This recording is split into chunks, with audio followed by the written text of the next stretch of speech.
I recently ordered some materials from a timber merchant near me, and I'd always admired these live edge sleepers that they stock, so I decided I would buy a couple without knowing what I was going to use them for. After sitting for a couple of weeks, I decided I would make a really simple bench that would sit on our garden path and could be used as overflow seating for the main patio. The sleepers were 2.4 metres long, so I cut one 40cm leg from one sleeper, leaving a 2 metre long bench top, and then I cut the other leg from the second sleeper. I placed the bench top onto the legs to decide where I wanted to mount these, then measured up and marked the position.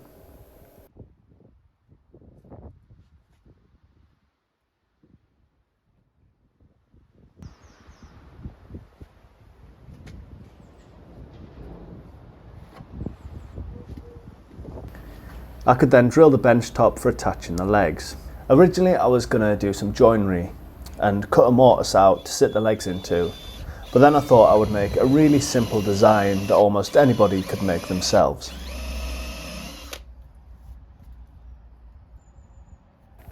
The legs will be attached using these 200mm coach screws that you can see in my hand, and the screw heads are going to be hidden by some large dowel pieces.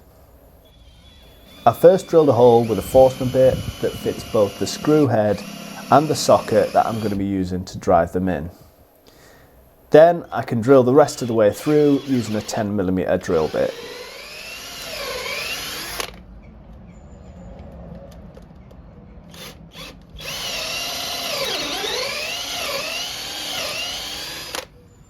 I pre-drilled the legs with an 8mm drill bit as I wasn't sure how hard it was going to be to screw into.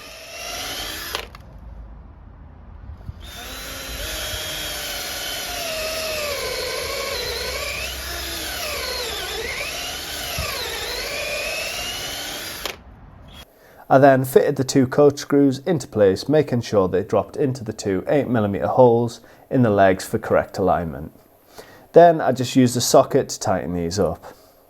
This is going to be the only fixing method for this bench top, so I made sure to tighten them sufficiently.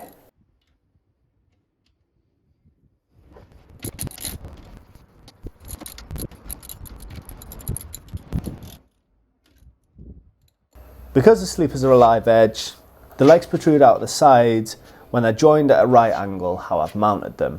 I fitted the legs so that they're flush on the front of the bench, which is going to be the main visible part, and then I used a power carving disc on the angle grinder to shape the legs so that it no longer protrudes from the back. I could have sanded this, but the carving disc was much quicker. With the legs attached and shaped, I moved on to fill in the screw holes using some large dowels. I filled each hole with plenty of wood glue, and then I dropped the dowels into place.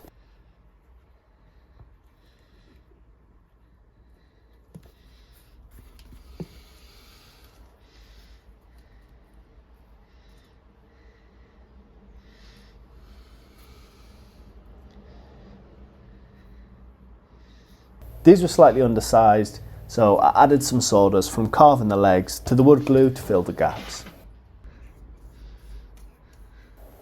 I decided that because these weren't a tight fit, that I would flush trim them before letting the glue dry, in case I broke the glue bond when sawing. Fairly unlikely, but this way I could trim them flush to the surface and then leave the glue to dry without disturbing it.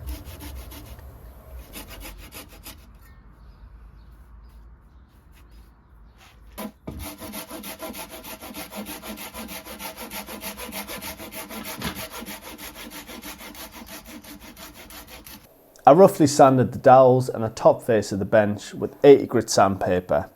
I didn't want to sand any higher than this, as I wanted this to feel like a rough sawn log rather than a finished piece of timber. I applied a wood oil to the dowels to protect them from the weather.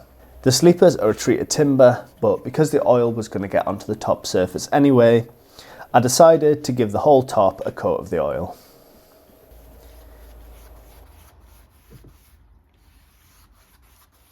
This is the final result. It turned out exactly how I wanted it to.